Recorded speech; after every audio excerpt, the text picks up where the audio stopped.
चलिए, हेलो बच्चों, कैसे हैं? तो देखिए 46 सवाल। तो ये थोड़ा सा आसान है। 5555 को लिखा जाएगा। अब तो हम लोग पढ़े होंगे अपने पाठ में।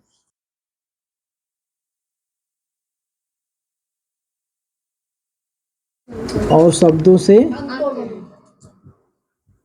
अंकों में, यही है ना? तो उसमें इकाई दहाई सैकड़ा गिन करके लिखते हैं। तो ये तो काफी आसान है। तो कितना है? 5555 इकाई दहाई सैकड़ा हजार। 5555 इकाई दहाई सैकड़ा हजार। हजार की जगह 5, तो 5 4 ठो 5 5। कौन सा ऑप्शन है? डी। ठीक है, तो इसमें कोई दम नहीं है। चलिए आगे 47 देखिए। 47 क्या है? देखिए, सभी अंकों अंक हैं 9 7 0 4 का प्रयोग कर 4 अंकीय बड़ी से बड़ी तथा छोटी से छोटी संख्या का अंतर ज्ञात कीजिए। ठीक है, अब देखिए हमने 9 7 0 4 इनका प्रयोग करके हमें 4 अंक की, कितने अंक की? 4 अंक की बड़ी से बड़ी और छोटी से छोटी संख्या, 4 अंक की बड़ी संख्या। तो ये देखिए कि जब भी अंकों का प्रयोग करते हैं और बड़ी संख्या लिखते हैं और छोटी संख्या लिखते हैं, तो उसका नियम रहता है कि जब बड़ी संख्या लिखते हैं तो क्या करते हैं? पहले क्या लिखते हैं? सबसे बड़ी, यही ना होते हैं। फिर उससे छोटी, फिर उससे छोटी, फिर उससे छोटी। तो पहले क्या हो गई? सबसे बड़ी, उससे छोटी। अब देखिए छोटी संख्या लिखने में सबसे छोटी, फिर उससे बड़ी, फिर उससे बड़ी, फिर उससे बड़ी, यही होते हैं ना? बड़ी वाले में सबसे बड़ी, सबसे छोटी, उससे छोटी और उससे छोटी, यही ना होगा? अरे भाई 3 4 5 6 बड़ी संख्या लिखेंगे 6 5 4 3, छोटी संख्या लिखेंगे 3 4 5 6, यही होगा ना? लेकिन जीरो वाले केस में अगर जीरो हम पहले लिख देंगे तो ये क्या अंक की संख्या हो गई? 1 2, ये 3 अंक की हो गई। जीरो पहले लिख गया, इसका मतलब 3 अंक की, लेकिन हमें लिखना क्या अंक की है? 4 अंक की। तो जीरो जहां रहता है वहां पर सबसे छोटी संख्या, सब उससे बड़ी काम नहीं करता है। जीरो को पहले नहीं लिखते। जीरो को सबसे छोटी संख्या के बाद लिखते हैं, फिर 7 और 9। तो इसका क्या निकालना है हमें? अंतर।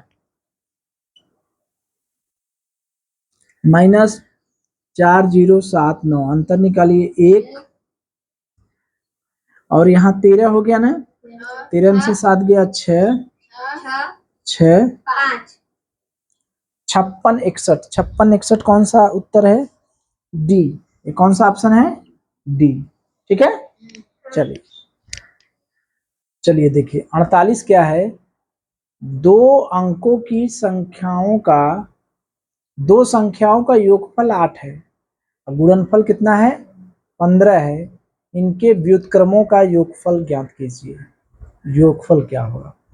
तो देखिए दो संख्याओं का योगफल दिया है, दो संख्याओं का योगफल दिया है 8, योगफल दिया है 8 और गुणनफल दिया है 15। हमसे व्युत्क्रमों का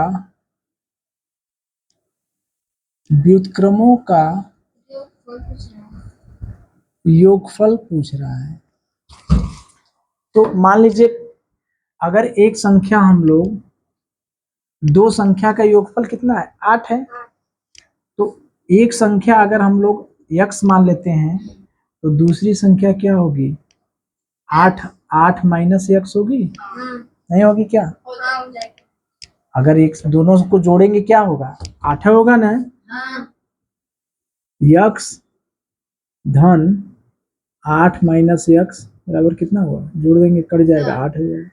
तो अगर एक ठो हमको यक्स हुई तो दूसरी क्या हो जाएगी? 8 माइनस एक्स, यही होगा। अब योगफल देखिए क्या है? 8 है, यानी दोनों को जोड़ रहे हैं 8 है, और गुणनफल क्या है? 15 है। यानी यक्स और 8 माइनस यक्स दोनों को गुणा कर दे रहे हैं तो कितना हो जा रहा है? 15। यानी x square 8x minus x square बराबर 15। इधर पक्षांतर कर दिए, एक्स स्क्वायर माइनस 8x इधर इधर कर दिए, धन 15 बराबर 0। यही हुआ ना? तो याद करिए, हम लोग द्विघात समीकरण हल करना सीखे हैं कि इस 8 को ऐसे दो भागों में तोड़िए कि जोड़ने पर 8 है, गुणा करने पर क्या है? 15। तो उसके लिए हम लोग क्या करते हैं? 15 को दो भागों में तोड़ते हैं, ये नहीं करते हैं? तो 15 5 और 3, तो x square minus 5x minus 3x, यही हुआ ना? ऐसे ही ना करेंगे, यक्स 5 धन 3 गुणा कर देंगे, धन 15 बराबर 0। एक्स स्क्वायर माइनस 5x धन 3 माइनस 3x प्लस 15 बराबर 0। एक्स माइनस 5 माइनस 3 बराबर 3, एक्स माइनस 5 बराबर 0। तो यानी x माइनस 3 बराबर 0, तो x बराबर 3। अगर x माइनस 5 बराबर 0 तो x बराबर 5। तो x का मान 3 भी हो सकता है, x का मान 5 भी हो सकता है। तो यदि x बराबर 3, ठीक, तो दूसरी संख्या क्या हो जाएगी? हाँ, तो 8 माइनस एक्स, यही ना होता है? यानी 8 माइनस 3 बराबर कितना हो गया? 5। एक संख्या 3 है, दूसरी संख्या 5। तो उल्टा कर दे, व्युत्क्रम माने क्या होता है? उल्टा। 1/3 धन 1/5, ये ना है?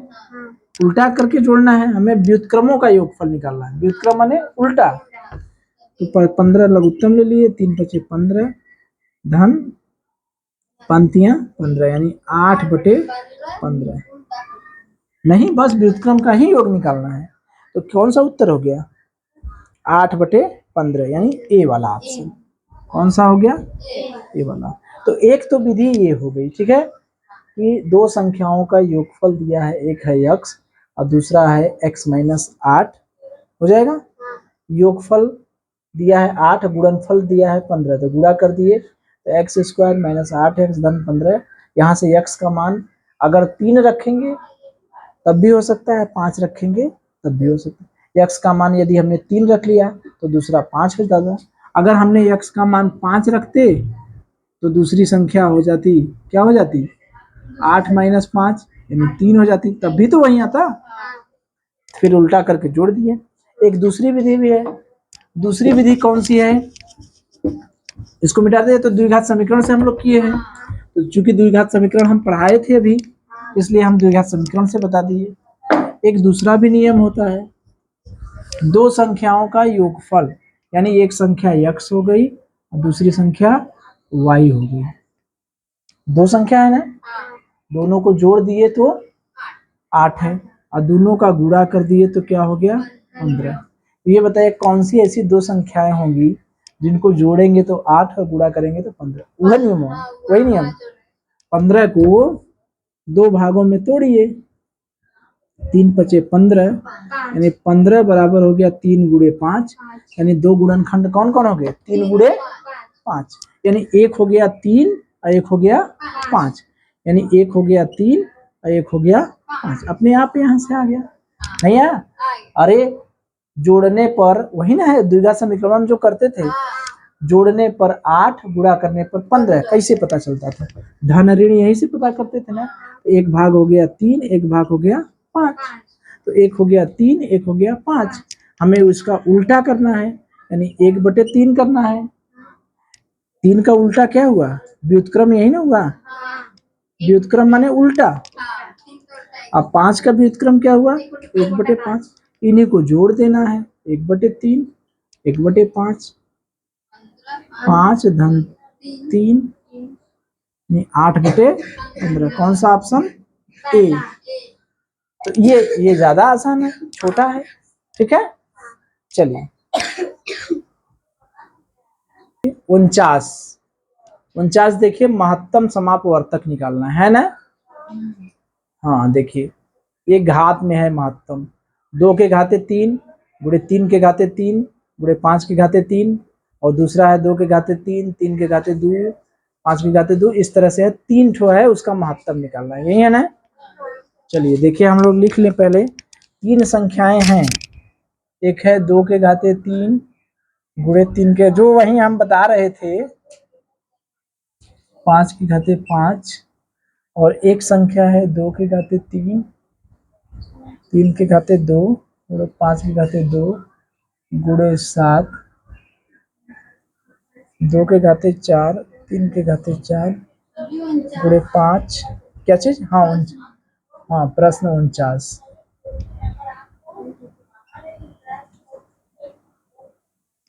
चलिए, ये है इसका महत्तम समापवर्तक। 2 के घाते 4, 3 के घाते 4, गुणे 5, गुणे 7 के घाते 2, गुणे 13, और 2 के घाते 3, गुणे 3 के घाते 2, गुणे 5 के घाते 2, गुणे 7, 2 के घाते 3, गुणे 3 के घाते 3, गुणे 5 के घाते 5। देखिए, तो ये बताइए, अभी हम लोग लौसा मौसा देखे हैं ना। हमने बताया था कि मौसा निकालने का मतलब जो दोनों में क्या होता है, कॉमन होता है, यानी उभयनिष्ठ होता है। तो इसको हम लोग खोलें, तो इसको हम लोग क्या कर सकते हैं, ये बताइए। इसमें कॉमन चीज क्या है?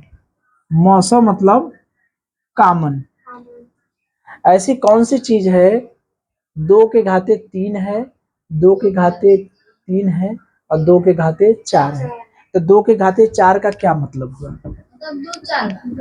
2 को 4 बार लिखे, यही ना है। तो 2 के घाते 3 तो इसमें आ जाएगा ना, एक तो 2 बच जाएगा, यानी 2 के घाते 3 इसमें आ जाएगा। एक बार ये हो गया। अब देखिए, 3 के घाते 3 मतलब 3 3 बार, 3 2 बार, 3 4 बार। तो इसमें कॉमन क्या हुआ? 3 के घाते 2। इसमें देखिए, 5 5 बार गुड़ा, 5 2 बार गुड़ा, 5 1 बार गुड़ा। तो इसमें कॉमन क्या है? 5। और देखिए, 7 2 बार, 7 1 बार, कुछ नहीं है, कुछ नहीं होगा। तीनों में होना चाहिए कॉमन। 13 है, ये नहीं है। कौन सा हो गया? यही हो गया। कौन सा ऑप्शन है ये? 2 के घाते 4, 2 के घाते 3, 2 के घाते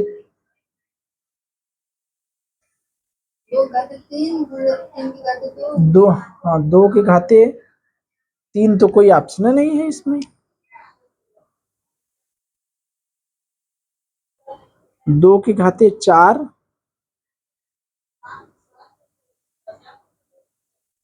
2 के घाते 2, इसमें कहीं 2 के घाते 2 ऊपर जो है, 2 के घाते 3 नहीं है, ऊपर 2 के घाते 2 है, तब मिल जाएगा। तो यहाँ पर क्या हो जाएगा? 2 के घाते 2। सवाल ही गलत लिख गया था, ठीक है। 2 के घाते 2। तो ये कौन सा ऑप्शन मिल रहा है? डी। कौन सा ऑप्शन है? डी, ठीक है। तो इसमें हम लोग छांट लिए ना। चलिए, अगला है, देखिए अगला सवाल है, 3 क्रमागत संख्याओं का योगफल 15 है। 3 कितनी संख्याएं? क्रमागत संख्याएं हैं, उनका योगफल कितना दिया है? 15 दिया है। तो बीच वाली संख्या का वर्ग ज्ञात कीजिए।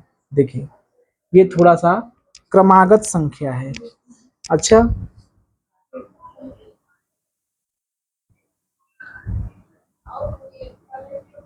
कितनी क्रमागत संख्याएं हैं? 3। 3 क्रमागत संख्या। अच्छा, एक चीज है, इसमें देखिए कई तरह से प्रश्न बन सकता है। आप लोग ये समझ जाइए कि क्रमागत संख्याएं होती क्या है। क्रमागत संख्याएं, क्रमागत सम संख्याएं, क्रमागत विषम संख्याएं। ठीक है, अब देखिए प्रश्न में यहाँ पर क्रमागत संख्या दे दिया है, लेकिन हो सकता है अगले साल जो पेपर दे, जो बनाए पेपर, तो क्रमागत सम संख्या दे दे, तो कहेंगे कि हम लोग सम संख्या क्या होता है, क्रमागत विषम संख्या दे दे। तो मुझे ये बताइए, सीधी सी बताइए, पहली संख्या अगर 1 है तो इसकी क्रमागत अगली संख्या क्या होगी? 2, 3, 4 ऐसे होगी होगी। अगर क्रमागत संख्या पहली 2 है तो अगली संख्या क्या होगी? 4, 6, 8, 10 इस तरह से होगी। चलिए, अगर क्रमागत विषम संख्या, पहली विषम संख्या 1 है तो अगली विषम संख्या क्या होगी? 3। हाँ, विषम संख्या 3, 5, 7, 9 इस तरह से होगी। तो क्या अंतर समझ में आ रहा है? इसमें पहली संख्या में 1 जोड़ दे रहे हैं तो अगली संख्या मिल जा रही है, पहली संख्या में 2 जोड़ दे रहे हैं, एक में देखिए, एक में 1 जोड़ दिए 2 मिल गया, एक में 2 जोड़ दिए 3 मिल गया, एक में 3 जोड़ दिए 4 मिल गया। यानी ये दूसरी संख्या के लिए क्या जो करेंगे? 1 जोड़ेंगे, तीसरी संख्या के लिए क्या करेंगे? 2 जोड़ देंगे, नहीं हुआ? असम संख्या में क्या कॉन्सेप्ट है? पहली संख्या अगर 2 हो गई तो दूसरी संख्या में 2 में 2 जोड़ेंगे तो उसके आगे, फिर तीसरी संख्या में 2 में 4 जोड़ेंगे, नहीं होंगे ना? इसमें एक में 2 जोड़ दिए अगली मिल गया, एक में 4 जोड़ दिए अगला मिल गया, नहीं है? एक में 2 जोड़ दिए क्या हो गया? 3 मिल गया, ये 4 जोड़ दिए। तो देख रहे हैं सम और विषम वाले का एक जैसा है?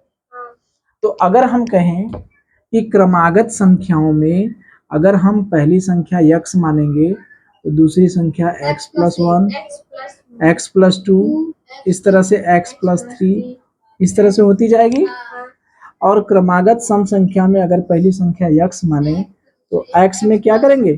2, x⁴, x+6 इस तरह से होती जाएगी, यही होगा ना? 3 से ज्यादा नहीं पूछता है, 3 में ही इतना लंबा कैलकुलेशन हो जाता है। इसमें x, x+2, x+4 विषम संख्या, हाँ विषम ही है। अगर विषम संख्या पहली x मान लिए तो पहले संख्या में 2 जोड़ेंगे तब तो विषम मिलेगा, फिर दूसरी संख्या में 4, तीसरी संख्या के लिए 4 जोड़ेंगे। बात समझ में आ रही है? तो ये जो x है सम और विषम वाले का एक ही चीज होता है ना? पहली सम संख्या अगर x है तो दूसरी सम संख्या क्या होगी? x+2। तो ये याद कर लीजिए कि जब सम संख्या पूछेगा या विषम संख्या पूछेगा, क्रमागत रहेगा तो पहली हम x मानेंगे, दूसरी x+2, तीसरी x+4, ठीक है? जब क्रमागत संख्या खाली पूछेगा तो एक x मानेंगे, एक x+1, एक x+2 इस तरह से मानेंगे, ठीक है? अब सवाल हम लोग लगाएं, चलिए अब देखिए, अब अपना सवाल देखिए, इसमें कितनी क्रमागत संख्याएं हैं? 3। कितने क्रमागत संख्या है? 3। तो एक संख्या x मान लिए, दूसरी x+1 और तीसरी x+2। अब ये समझ में आया क्यों लिखे हैं? पहली संख्या में 1 जोड़ देंगे उसके आगे की क्रमागत संख्या मिल जाएंगी, उसमें 2 जोड़ देंगे उसके आगे की। ये तीनों का योगफल दिया है 15, तीनों का योगफल कितना है? x+1, x+2, ये तीनों को जोड़ देंगे कितना होगा? 15, यानी 1, 2, 3, 3 बराबर 15, 3x बराबर 15 ऋण 3, 3x बराबर 12, x बराबर 12/3, ये कितना हो गया? x बराबर 4। तो हमसे पूछ रहा है बीच वाली संख्या का वर्ग ज्ञात कीजिए। हमसे क्या पूछ रहा है? बीच वाली संख्या का वर्ग। बीच वाली संख्या का वर्ग। तो बीच वाली संख्या तो पता चलेगा है ये ना है, यानी 4 यही ना बीच वाली संख्या x+1 यानी 4 धन 1 यानी कितना है 5। तो इसी का 5 का वर्ग कर देंगे, क्या हो जाएगा 25। कौन सा ऑप्शन है अपना? बी। कौन सा ऑप्शन है? बी। ये तो पहला सवाल हो गया। तो जहां पर क्रमागत संख्याएं थी वहां पर हमने x+1 x+2 मान लिया, ठीक है। तो इसको हल किए तो क्रमागत संख्या x हो गई, यानी पहली संख्या हो गई x। अगर हम दूसरी संख्या पता करें, पहली संख्या क्या हो गई? 4। हाँ x मतलब क्या हो गई? 4। दूसरी संख्या x+1 4 धन 1 यानी कितनी हो गई 5। और तीसरी संख्या क्या हो गई? x+2 4+2 बराबर 6। तो हमसे प्रश्न पूछा है बीच वाली संख्या का वर्ग। इसमें पता नहीं कहीं कितना प्रश्न बन जाएंगे, नहीं बन जाएंगे क्या? हमसे पूछ सकता है पहला प्रश्न पहली संख्या निकालिए, दूसरा प्रश्न दूसरी संख्या निकालिए, तीसरा प्रश्न तीसरी संख्या निकालिए। नहीं कर सकता? पहले प्रश्न कर सकता है पहली संख्या बताइए, तो हमने निकाल लिया बच्चा 4। दूसरी संख्या कहाँ निकालने को 5, तीसरी संख्या क्या है 6। ऐसा भी कर सकता है कि दूसरी संख्या और तीसरी संख्या को जोड़ दीजिए, बताइए कितना आया। नहीं पूछेगा? ये भी पूछ सकता है कि दूसरी संख्या और तीसरी संख्या को जोड़ने पर इकाई का अंक क्या होगा। दोनों जोड़ देंगे, इकाई का अंक क्या आया 1। ऐसा भी हो सकता है कि पहली दूसरी संख्या में से पहली संख्या घटाने पर क्या आएगा 1। हमसे बीच वाली संख्या का वर्ग पूछा है, हो सकता है पहली संख्या का वर्ग पूछ दे, कितना आएगा 16। बीच वाली संख्या का कितना आया 25 और तीसरी वाली संख्या का क्या आया 36। ये भी पूछ सकता है। वर्गों को घटा सकता है, हो सकता है कह दे कि दूसरी संख्या के वर्ग में से बीच वाली संख्या का वर्ग घटाइए, 36 में से 25 घटा देंगे क्या होगा 11। सवाल बनाने को देखिए कुछ भी बना सकता है, ये मत देखिए कि एक तो सवाल है हम लगा के आगे चल जाए। सवाल को हमको क्या है समझना है। क्रमागत संख्या आया है, जहाँ क्रमागत संख्या है वहां पर सम संख्या भी हो सकती है, विषम संख्या। अगर सम संख्या होती तो एक x मानते, एक x+2 और एक x+4 मानते।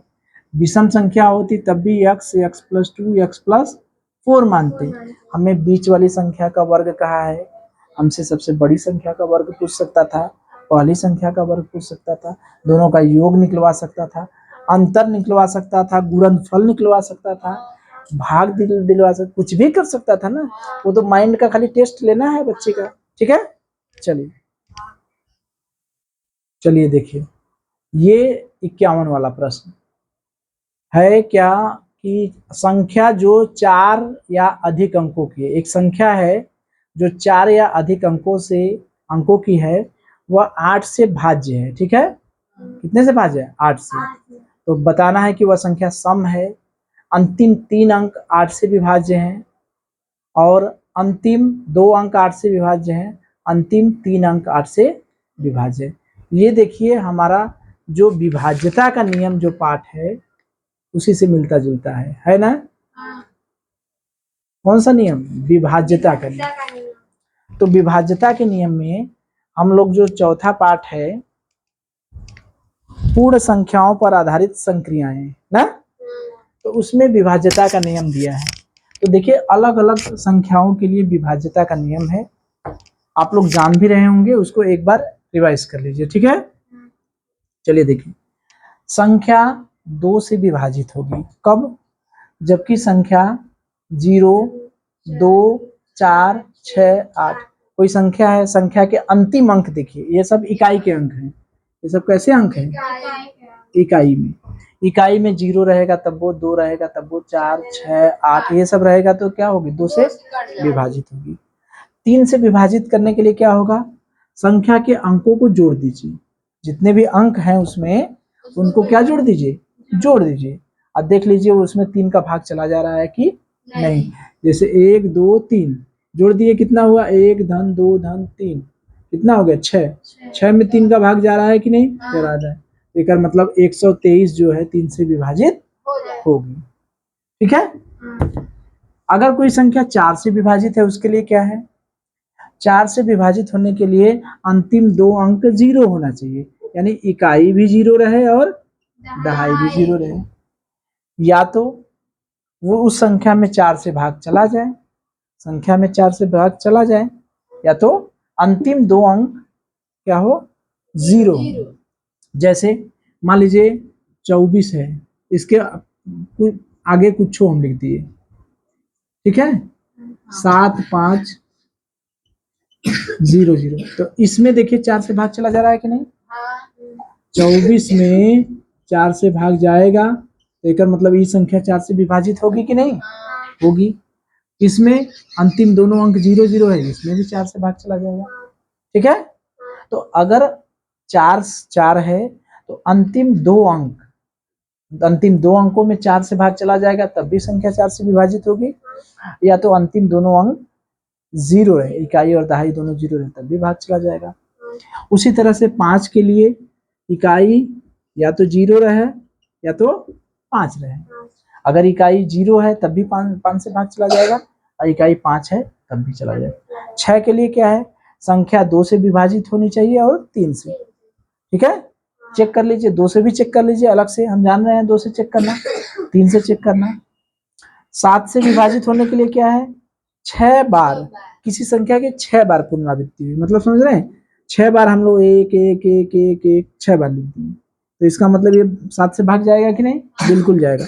2 2 2 2 2 6 बार लिख दिए, 1 2 3 4 5 3 3 3 6 बार लिख दिए।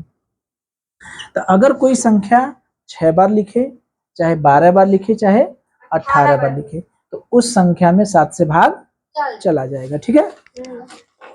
अगला 8 से भाग के लिए, 8 से भाग के लिए क्या है, अंतिम तीनों अंक क्या होने चाहिए, 0। तीनों अंक 0 है का मतलब कि संख्या या तो संख्या 8 से विभाजित हो, अंतिम 3 अंक 8 से विभाजित हो, या तो अंतिम तीनों अंक 0 हो, तब भी वो संख्या 8 से विभाजित हो जाएगी। ठीक है। जैसे मान लीजिए 124 है, इसके पहले हम 7 9 4 3 लिख दिए, तो 8 एकम 8, इसमें भाग नहीं जाएगा, 8 एकम 8 4 और 8 पंजे 40, मान लीजिए ये हो गया।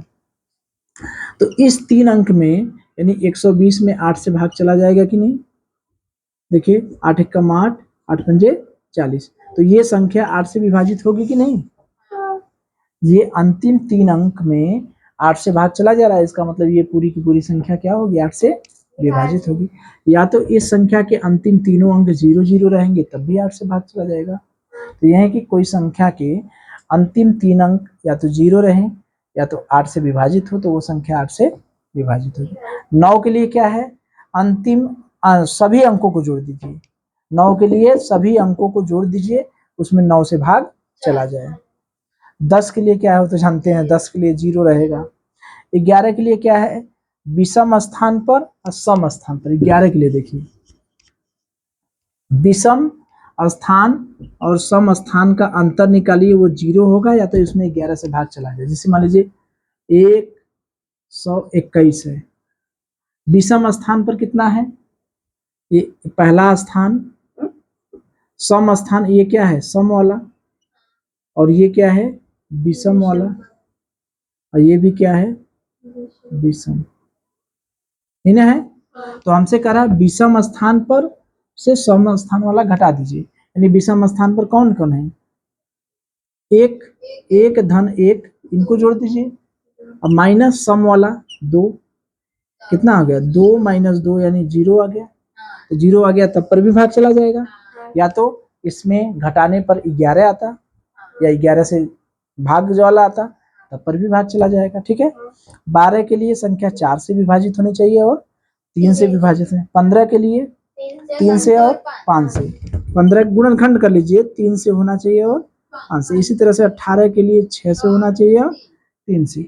20 के लिए 4 से होना चाहिए और 5 से। ठीक है, तो अब अपना हम लोग प्रश्न देखें। अब देखिए अपना प्रश्न जो है वो प्रश्न ये कह रहा है कि ये प्रश्न कह रहा है कि चार संख्या जो 4 अंकों से अधिक है, संख्या जो है 4 अंकों से अधिक है, यानी संख्या में 1 2 3 मतलब है 1 डब्बा 2 डब्बा 3 डब्बा 4 अंक, 4 से ज्यादा है, 4 से ज्यादा डब्बा है। ये संख्या जो है 8 से विभाजित है, 8 से विभाज्य है।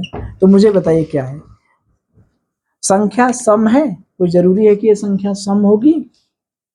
अंतिम 3 अंक 8 से भाज्य है। अंतिम अंक 8 से विभाज्य है, मतलब ये अंतिम अंक 8 से विभाजित होंगे।